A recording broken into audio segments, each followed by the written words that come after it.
बस शेणाचा इकडे बस ना आताच चालू सकाळचा झाला कधी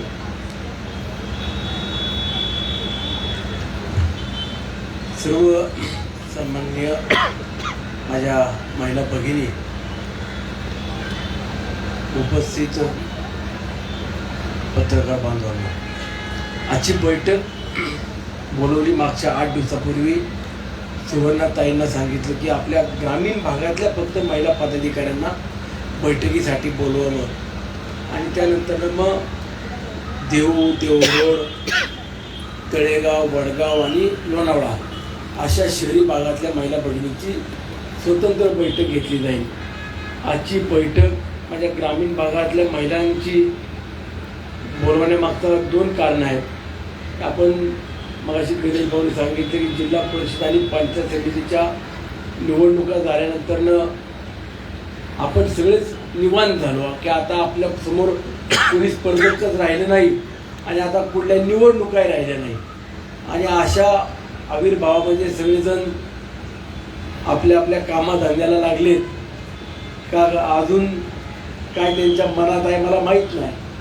परंतु पक्ष संघटना ही फक्त निवडणुकीपुरती नसते, ही 12 महिने आणि 24 तास हालचाल राहिली पाहिजे, ती कायम हालत राहिली पाहिजे, ती कायम संघटनेच्या माध्यमातून माणसांना जोडण्याचं काम केलं पाहिजे. हेच आपण विसरलो की काय अशी देखील माझ्या मनामध्ये भावना व्यक्त झाली. शेवटी पक्ष संघटना हे केंद्रबिंदू समजून आपण सर्वांनी काम केलं पाहिजे. राजकीय जीवनामध्ये अनेक पदं येतात जातात, अनेकांना वेगवेगळ्या क्षेत्रामध्ये संधी मिळते, ज्यामध्ये लोकनियुक्त म्हणून देखील काहींना आता संधी मिळाली. त्या जिल्हा परिषदेच्या आपल्या सदस्य असतील किंवा पंचायत समितीच्या असतील. जिल्हा परिषद सदस्य अजून कोण कोण आहे ती पुढे का नाही आले? पल्लवी त्याच्यामध्ये भूलता येत आहेत 12 वाजता 12:30ला. वेळ कितीची दिली तुम्ही?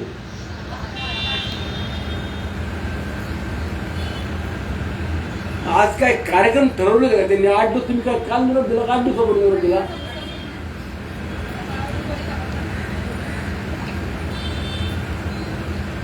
हे त्यांच्या लिखी माहिती घ्या, कारण घ्या मागून. कारण नोटीस बघा त्यांना पहिल्या तुम्ही महिलांच्या बैठकीला का नव्हते त्यांनी लिखी उत्तर घ्या. मला पुढच्या आठवड्यात किंवा 2 दिवसात त्याची माहिती द्या. कोण पुढं होतं मलाही कळेल. तुम्हाला काही निवडून दिलं याचा अर्थ का तुम्ही मालक नाही झालेला अजून. गैरसमजात तुम्ही असेल तर त्यांनी डोक्याचं काढून टाकावं. जे आज सगळेच प्रमुख पदाधिकारी जिल्हा परिषद पंचायत समिती या ठिकाणी उपस्थित राहणं अपेक्षित होतं, परंतु जे नाही आले त्यांच्या तुम्ही काय त्यांच्याकडनं कारण नोटीसा पाहिजे त्यांच्याकडनं माहिती घ्या. आज माझ्या महिला भगिनींना 2-3 विषय महत्त्वाचे होते. एकतर आपण पहिल्यांदा सुवर्णाताई आज विभागाच्या अध्यक्ष कोण कोण आले हात वर करा बरं. विभाग अध्यक्ष कोण कोण आहे? 1 2 3 आपले युवती ना विभाग अध्यक्ष 6 जणी आहेत. अजून कोण नाही आला? ते विभागाध्यक्षांना वरती बोलवचा. विभागाध्यक्ष तुमच्या स्टेजवरती बोलवचा. ठीक आहे, उशिराला तुम्ही सत्कारा सांगतो त्यांच्या.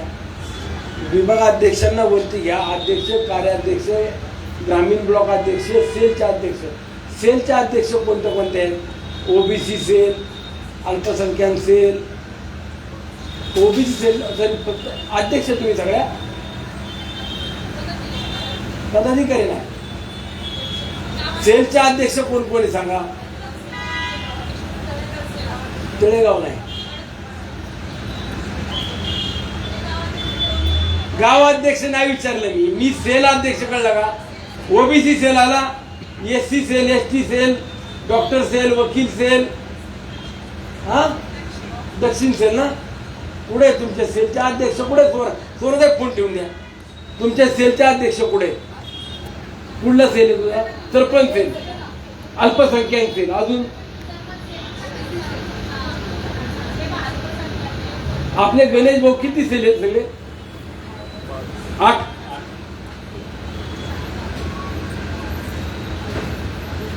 मग 8 मधले दिव्यांग सेल. ज्या ज्या महिलांना काम करण्यामध्ये इंटरेस्ट आहे अशांना ठेवा, ज्यांना नसेल त्यांना या आठवड्यात तात्काळ बदलून दुसरी नियुक्ती करा. 8 दिवसाच्या. ज्यांना काम करायला वेळ द्यायला जमत नसेल त्यांना तात्काळ लगेच त्यांचा निर्णय करून मोकळं व्हा. आता गाव अध्यक्ष किती आहे? हातवर करा. गाव अध्यक्ष, गाव अध्यक्षा ए मोठ्या बोलो 1 2 3 4 5 6 7 8 9 10 11 12 13 14 15 16 17 18 19 20 21 22 23 24 25 26 27 28 29 30 31 32. गाव अध्यक्ष. गाव, तू कुठल्या गावचे अध्यक्ष? देवगडचे अध्यक्ष. 1 2 गाव अध्यक्ष किती? हातवर करा पडते एकदा. 2 4 6 8 10 12 14 16 18 19 20 21 22 23 24 25 26 27 28 29 30 31 32 33 34. आता ठीक आहे, ज्या ज्या गावात तू लिहून घे. सुवर्णताई कागद पेन घे आणि लिहून घे. सत्कार नाश्ता आमदारचा केला तरी चालला असता. तू लिहून घे. सेलच्या अध्यक्षा, ग्रामीण विभागाध्यक्षा, त्यानंतरनं सर्व सेलच्या अध्यक्षा, ग्रामीण विभागच्या अध्यक्षा. ताई तुझी जबाबदारी आहे गाव अध्यक्ष निवडायची. तू गावात नाही ना ग्रामीण ब्लॉक अध्यक्ष, तू निवडलेत का? आधीच नाही. आधी कोण काम करतंय, कुणाला इंटरेस्ट आहे, कुणाला नाही आहे ते बघून घ्या. नाही मी आमदाराची पाहुणी आहे, नाही मला आमदारांनी सांगितलंय, जी सांगेल तिला पहिली काढून टाका. आमदारापेक्षा मला गावातल्या महिलांचं जास्त महत्व आहे. मला गावातल्या महिलांना एकत्र घेऊन काम करायचंय. अशी महिला अध्यक्ष निवडा. ते निवडायची तशी निवडा. तिला खरोखर आनंद आहे किंवा तिला समाजकार्याची आवड आहे अशी महिलेला. आता ठीक आहे, काही रिफ्रेश करावे लागतील ना आपल्याला. ज्या पूर्वीपासून चांगले काम करतायत त्याच्यावरती त्यांना जर पुढली नुसती गावाच्या अध्यक्षाची जबाबदारी देण्यापेक्षा दुसरी अजून चांगली जबाबदारी देता येईल का तो विचार करू. आणि मी स्पष्टपणे सांगतो, कुणाच्या शिफारशीनी मी कुणाचीच नियुक्ती करणार नाही. उद्या सुवर्णताई येईल, अण्णा हिची सहकार क्षेत्रात निवड करा, हिला कमिटीवर घ्या, अजिबात नाही. सगळ्यांचा विचार घेईल, तिचं काम बघेल आणि त्यानंतरनं त्या महिला भगिनीला योग्य त्या ठिकाणी सन्मान करण्याचा किंवा तिला कसं स्थान द्यायचं ती जबाबदारी घेईल. परंतु आज या बैठकीतून 4-5 मुद्दे महत्त्वाचे आहेत. एक तर सेल अध्यक्ष, गाव अध्यक्ष, विभागाध्यक्ष हे सगळे जर ॲक्टिव्ह आहेत का? आणि ज्या गाव अध्यक्ष महिला आहेत ज्यांना काम करण्यात इंटरेस्ट आहे, पक्षावरती मेहरबानी म्हणून किंवा अण्णांनी सांगितलंय म्हणून मी पद घेतलंय अशा नको, अशा अजिबात नको. त्या सोडून त्यांना काम करण्याची आवड आहे अशाच महिला भगिनींना आता सोबत घ्या आणि त्या सगळ्या नियुक्त्या 8 दिवसाच्या आत तुम्हाला कराव्या लागतील. 8 दिवसाच्या आत. आज तारीख आहे 14 12 13, उद्या 14 तारीख आहे. या 8 ते 10 दिवसाच्या सगळ्या नियुक्त्या करून घ्यायच्या. 1 मे पासून मी स्वतः माझ्यासोबत जिल्हा परिषद सदस्य, पंचायत समितीचे सगळे सदस्य, सभापती, पंचायत समितीचे अधिकारी, महसूलचे अधिकारी घेऊन 1 मे पासून गावामध्ये आम्ही सर्वजण येतोय.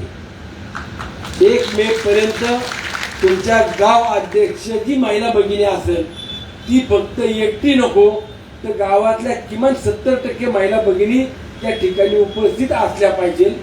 त्यांच्या काय अडचणी आहेत यांनी जाहीरपणाने त्या ठिकाणी मांडल्या पाहिजे. नाहीतर आता अधिकारी आलेत, मग आमदार आलेत, आपण कसं बोलायचं, काही बोलायला लागायचं कारण नाही आणि कमीपणाही वाटून घ्यायचं कारण नाही. आणि आम्ही सुद्धा ऐकून घ्यायला कुठे कमीपणा आम्हाला येणार नाही. त्यामुळं आपण ज्या गावाध्यक्ष नियुक्त करा त्या गावाध्यक्षांना आज सूचना द्या. या 8 दिवसाच्या आतमध्ये तुम्ही गावातल्या बैठका सुरू करा. मी स्वतः गावामध्ये माझ्यासोबत पंचायत समिती जिल्हा परिषद सदस्य आम्ही सगळेजण आणि पंचायत समिती जिल्हा सहकार महसूलचे अधिकारी, आरोग्य विभागाचे अधिकारी सगळ्यांना घेऊन त्या ठिकाणी येतोय. काय काय कामं आपली अर्धवट आहेत. आपण निवडणुकीमध्ये गावातल्या लोकांना, माझ्या महिला भगिनींना काय आश्वासनं दिली ही प्रत्येकाची जाणून घेण्याकरता आणि प्रत्येकाचं लेखी स्वरूपामध्ये निवेदन स्वीकारण्याकरता आपण त्या ठिकाणी जाणार आहे. पंचायत समितीच्या सदस्यांना विशेष करून तुम्हाला सांगतो, घराघरापर्यंत तुम्हाला जावं लागणार आहे. गावातली अध्यक्ष महिला असेल, पहिलं तिच्या घरी जा, तिला बरोबर घ्या, तिच्याबरोबर गावातल्या प्रत्येक घराघरापर्यंत तुम्हाला जावं लागेल. आपण एक पत्रक तयार केले, तुमच्या काय अडचणी आहेत, मग त्या संघटनेतल्या असतील, शासकीय काही योजनेच्या बाबतीतला असेल, गाव पातळीवरच्या काही तक्रारी असतील किंवा त्यांना अजून काही वेगळी कामं सुचवायची असेल तर ते त्यांनी आपल्याला लेखी स्वरूपात दिलं पाहिजे. जी कामं आपल्याला तात्काळ घेता येईल ती आपण तात्काळ घ्यायचा देखील प्रयत्न करू. आणि आजच्या बैठकीत मी एक जाहीरपणे तुम्हाला निर्णय सांगतो, पंचायत समिती जिल्हा परिषदेचे सदस्यांचे अजिबात मी लाड करीन किंवा त्यांचंच ऐकल असं माझ्या संघटनेतल्या एका महिला भगिनींच्या मनात आणू नका. त्यांना त्यांचं काम करू द्या. आता त्या लोकनियुक्त निवडून आलेल्या पदाधिकारी आहेत, त्यांनी त्यांची जबाबदारी पार पाडावी. संघटना म्हणून तुम्ही तुमची जबाबदारी पार पाडा. गाव अध्यक्ष या नात्यानं तुम्हाला, तू वरती ना, मला कुठे पाहिजे ताई, वरती मागा बसली, वरती सुप्रियावरती. गाव अध्यक्ष म्हणून तुम्ही तुमची जबाबदारी पार पाडत असताना गावातल्या बचत गटाच्या महिला असतील, गावातली अंगणवाडी सेविका असेल, गावातली आशा सेविका असेल, गावातली तंटामुक्ती म्हणून जी नियुक्ती केली जाते ती असेल, शाळेमध्ये आपण पालक समिती जी असते तुमची,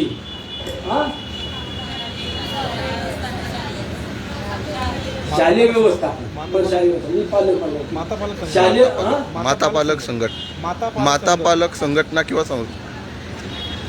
त्यांनी सांगितली, तुम्ही सांगितली संघटना. ज्या संघटना किंवा ज्या ठिकाणी आपल्या महिला काम करतात किंवा एखाद्या महिला भगिनी रेशनिंगचं सुद्धा काम करतात, वाटपाचं रेशनिंग दुकानदार म्हणून ती सुद्धा महिला भगिनी आहे. या सगळ्यांची संयुक्त पहिली तुम्ही गाव पातळीवरती गाव अध्यक्ष या नात्यानं तुम्ही बैठक लावायची. गाव अध्यक्ष महिलांनी काय करायचं कळलं, तुम्ही या 8 दिवसाच्या आत तुमच्या गावातली अंगणवाडी सेविका, आशा सेविका, रेशनिंग दुकानदार, ज्या ज्या बचत गटाच्या अध्यक्ष आहेत त्या बचत गटाच्या अध्यक्ष किंवा सेक्रेटरी या सगळ्यांना घेऊन एकत्र, ती राष्ट्रवादीची आहे, ती भाजपची आहे, ती शिवसेनेची आहे, अजिबात नाही. तुम्ही गावच्या आहात, ती गावची आहे. गावातल्या महिला भगिनी, एखादी दिव्यांग माझी महिला भगिनी आहे तर त्या दिव्यांग महिला भगिनीची व्यथा, आदिवासी महिला, आदिवासी सेल कुठे आपला, सुवर्णताई आल्या नाही हे कारण नाही, हे कारण नाही, नसेल तर बदलून टाका. ती आली नाही, ही आली नाही, हे नाही चालणार. मला मीटिंगला मी येतो, मी तुम्हाला वेळ देतो, तुम्हाला फक्त यायचं निमंत्रण देतो. जर कोणी म्हणाले मला जायची याची व्यवस्था करतो ती मी करतो, असं नाही चालणार. मी संघटनेत कुठल्या पदाधिकाऱ्यांवरती कुठली जबाबदारी देत नाही, कुणाला 2 पैसे खर्च करा सांगत नाही. तर तुम्हाला यायला जमत नसेल तर येऊच नका, संघटनेचं कामही करू नका. आपल्याकडे खूप महिला भगिनी आहेत ज्यांना काम करायचंय, उगाच जागा आडून काही होणार नाही. ज्यांनी अडवली होती ती आता बाजूला गेली, नवीन संधी मिळाली तशी याच्यात नवीन महिला भगिनीला संधी देऊ. ज्या ज्या ठिकाणी ज्या गावातल्या प्रमुख पदाधिकारी म्हणून काम करतायत, माजी सदस्य असेल, गावची सरपंच असेल, गावच्या ग्रामपंचायतीचे सदस्य असतील, या सगळ्यांना बरोबर घेऊन गाव पातळीवरती तुमच्या घरात किंवा तुमच्या मंदिरात बैठक घ्या. आणि बाबा आमदार आपल्या गावात येतोय, ज्यांना आपण जिल्हा परिषदेला मतदान केलं, ज्यांना पंचायत समितीला निवडून दिलं, असे पदाधिकारी आपल्या गावात येत आहेत. तर आपण गावातल्या काय काय समस्या सांगायच्या या आपण सांगितल्या पाहिजे. कुणाला रेशन मिळत नाही, कुणाला शासकीय योजना मिळत नाही, कुणाला घरकुलं मिळत नाही, जे जे काय असेल ते आता एकदाच विचारायला येणार. परत काय विचारायला 3 वर्ष गावात मी फिरकत नाही. 3 वर्षात तुम्ही जे काम द्याल ते पूर्ण करण्याकरता मला पळावं लागेल. या निवडून दिलेल्या पंचायत समिती जिल्हा परिषद सदस्यांना पळावं लागणार आहे. आणि म्हणून आपण गाव पातळीवरती प्रत्यक्षात नागरिकांना ज्या वेळेला भेटतो, मतदान द्या, मतं करा, आपण त्यांना आश्वासनं देतो तर ती पूर्ण करण्याकरता आता प्रत्यक्षात मी सुद्धा असणार आहे आणि सगळेच प्रमुख पदाधिकारी देखील त्या ठिकाणी असणार आहेत.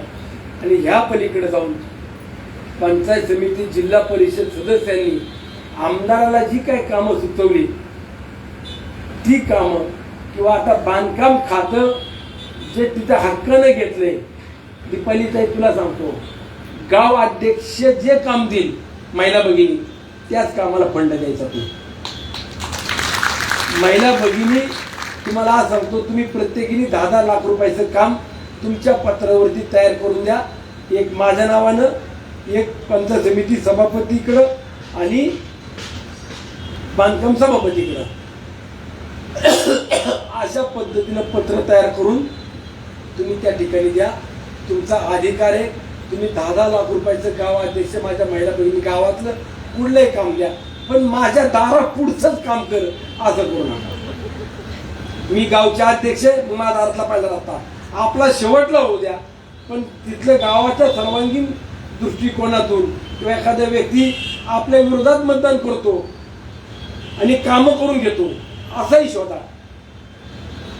ज्याचं काम करणार आहे त्याला पण त्याची किंमत असली पाहिजे, त्याला त्या व्यक्तीला त्या कुटुंबाला त्याची जाणीव असली पाहिजे किंवा त्यांना गरज पण असली पाहिजे. अशा व्यक्तींची कामं शोधा. तो विरोधी पक्षातला असला तरी चालेल, परंतु काम केल्यावरती बाबा नाही खरंच आमचं काम केलं एवढं तरी त्यांनी जाहीरपणे म्हणायला पाहिजे.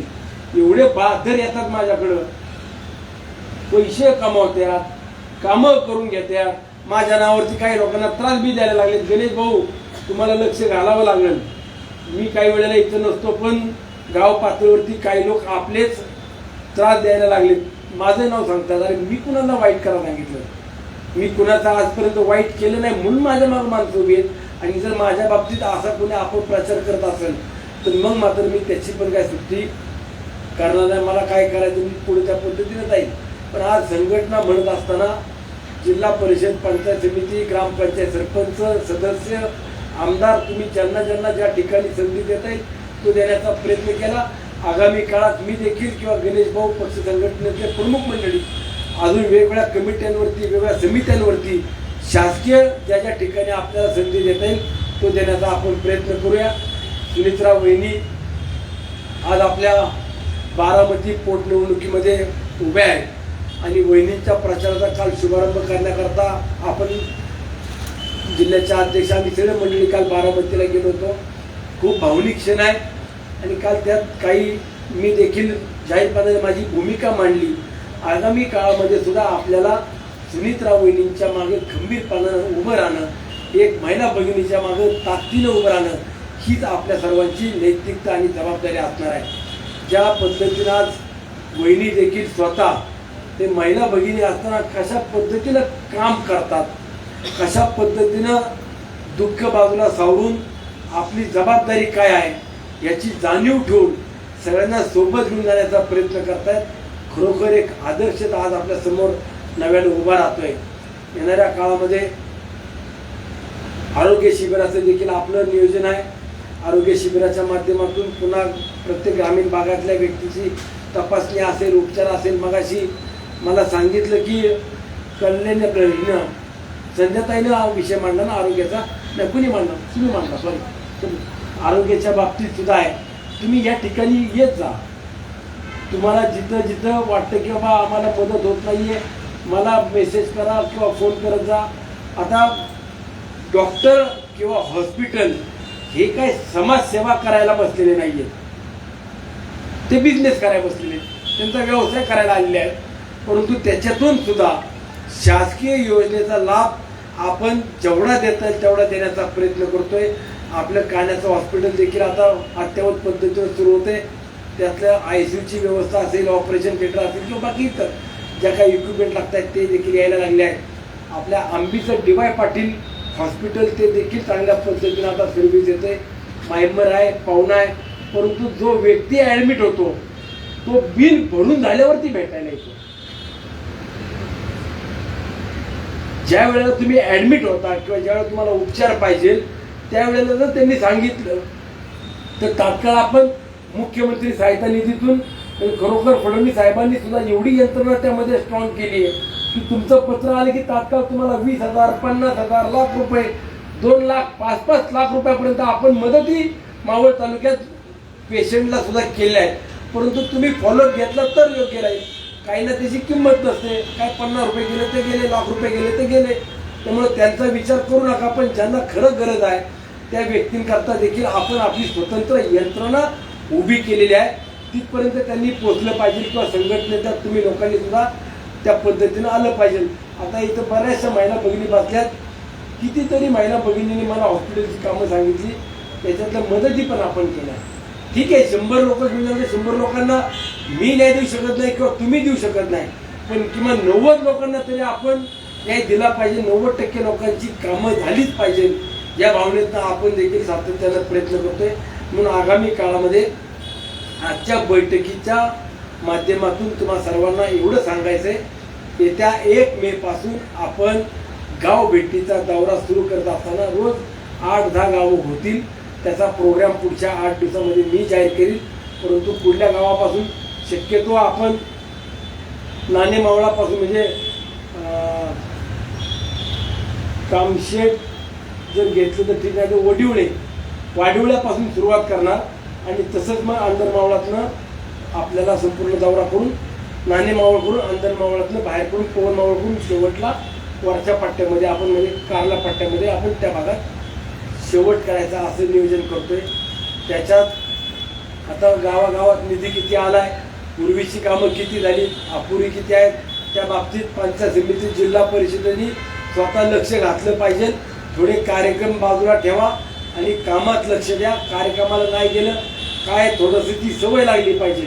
आता मी स्वतः सवय लावली, मी जर 10व्याला येणार नाही बाबांनो, मी लग्नाला जमलं देण्यात येणार नाही, मलाही विचारित नाही आता. आणि मला माझी आशा पण करीत नाही. बरं झाले ते मी बरं त्याच्यातूनही छोटी वेळ कामाला मिळाला तर आपण काम केलं म्हणून. त्यात तुम्ही रोज सकाळी 10व्याला, दुपारी कुठल्या तरी साखरपुड्याला, संध्याकाळी लग्नाला, नंतर रिसेप्शनला एवढं करून सुद्धा तुम्हाला लोक शेवटला काय विचारणार, तुम्ही काय काम केलं. तुम्ही जर म्हणणार ना मी 5 वर्षात एवढी लग्न केली, एवढ्या पूजा केल्या, एवढी उद्घाटन केली, कुणी तुम्हाला मतदान देणार नाही. आणि मी सांगेन की यांनी कार्यक्रम केले यांना मतदान देऊ नका, यांना कार्यक्रम करा. काम करा, कामातून माणसाचं मत मिळवा, त्यांचा विश्वास मिळवा, हीच खऱ्या अर्थानं आपल्या सगळ्यांची जबाबदारी आहे. म्हणून आज आपण सर्वजण या ठिकाणी येत असताना किंवा या बैठकीच्या निमित्तानं सुवर्णाताई आणि ग्रामीण अध्यक्ष कार्याध्यक्ष तुम्ही तिघी आजपासून पूर्ण वेळ द्या, विभागाध्यक्षांनी पूर्ण वेळ द्या आणि तुमची पहिली संघटना तुमच्या पदाधिकारी नियुक्त करा. ती जी पदाधिकारी नियुक्त करा, मी गावात जाणार, ज्यावेळेला गावातील त्यावेळेला ती महिला पदाधिकारी गावाध्यक्ष उभी राहील, त्यावेळेला तिच्यासोबत 20-25 महिला, 50 महिला, किमान 25 महिला ह्या तिच्या सोबत असल्या पाहिजे. त्यात एकटीच गावाध्यक्ष, तिला कोणी गावात, अशा महिलांचा आपल्याला काही उपयोग नाही. जी गावात सगळ्यांच्या सुखादुःखात आहेत, गावात काम करण्याची तिला आवड आहे, ती भावकी गावकीचं जातीपातीचं राजकारण करत नाही, अशा महिला भगिनींना तात्काळ आपण पदावरती संधी द्या. तुमच्या आज पहिल्या टप्प्यातले 10-10 लाख रुपयाची कामं गाव अध्यक्ष माझी जी महिला सुचवेल ते काम मी जिल्हा परिषद सभापती, बांधकाम सभापती असेल, मी असेल, ते पूर्ण करून देईल. दरवर्षी तुम्ही 10-10 लाख रुपयाची कामं पुढच्या 3 वर्षात 4 वर्षात तुम्ही द्यायची. तीच कामं आम्ही या ठिकाणी करू. आणि जे जे काम इतर बाकीच्या बाबतीत आहे आज सगळं जर देत बसलो तर तुम्ही म्हणाल नाही होते बरोबर, मी पुढं नंतर काय काय योजना माझ्या महिला भगिनींना संघटनेच्या पदाधिकाऱ्यांना द्यायच्या, त्या बाबतीत मी तुमची सगळी कमिटी, तुमची सगळी संघटना एकदा सक्षमपणे उभी राहिली की मग काय योजना माझ्या महिला भगिनींना आहे ते मी पुढच्या महिन्यात जाहीर करीन. परंतु आज या पहिल्याच बैठकीमध्ये आपण आलाय. 30% गाव अध्यक्ष आहेत, 70% गाव अध्यक्षा अजून तुम्हाला निवडायच्या. सेलच्या अध्यक्ष निवडून त्यांची कमिटी जशी संध्याताई थोरात असेल किंवा आपली शबनमताई असेल या कुठल्याच मिटिंगला चुकवत नाही, तेही त्यांच्या संघटनेच्या माध्यमातून प्रत्येकाला बरोबर घेऊन जाण्याचा प्रयत्न करत आहेत. मी सेलच्या सुद्धा अध्यक्षांना सांगतो तुम्ही कामं चुकवा, तुम्ही पण कामं द्या, तुमच्याही कामांना मी प्राधान्य देऊन तुमची कामं पूर्ण करेन किंवा तुम्ही जो मला निधी मागाल तो निधी मी द्यायचा नक्की 100% प्रयत्न करेन. पण पंचायत समिती जिल्हा परिषद सदस्य जे काम सांगतील ते काम मी काय करणार अजिबात. तुम्ही गावाध्यक्षांकडनं काम आणा, मी काम करेन.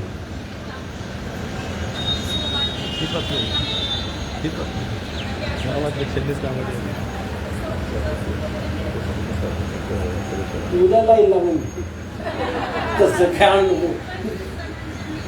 अरे तू 25 आणल्या, बाकी जाऊन माझ्यात आहे, दुसरी माझ्या 5 आहे, दुसरी माझ्या 20 आहे. तू कुणा कोणाला कितीला मिळते शेगडी? नाही शेगडी कितीला आहे? सध्या मी कर्जबाजारी, त्यामुळे माझ्याकडे काय मला या जिल्हा परिषद पंचायत समितीच्या लोकांनी कर्जबाजारी का नाही 30,000 आपल्याकडे पैसे पैसे दिला गणेश भाऊला त्याच्या पत्र भरतात पैसे भरायचे, ते पैसे भरतात पैसे आहे ते आहे त्याच्यात काय लाभ पाहिजे. मी काय थोडी काय गौरी नेऊन घेऊन जातोय, जे आहे ते मानतोय. लोकांची देणेदारी बाबा तेवढी देऊ द्या, नंतर काय असं देणेदारी संपल्यावरती मग ते विमानात आता ते काय दादांच्या ह्याच्यामुळं माझी धावून भागावी झाली. पण या जी काय बघू अजून बऱ्याच गोष्टी आपल्याला. संघटना माझ्या महिला भगिनींनो सक्षमपणे उभी करा.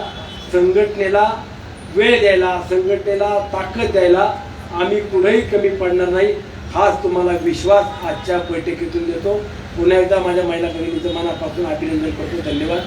जय हिंद, जय महाराष्ट्र, जय राष्ट्रवादी.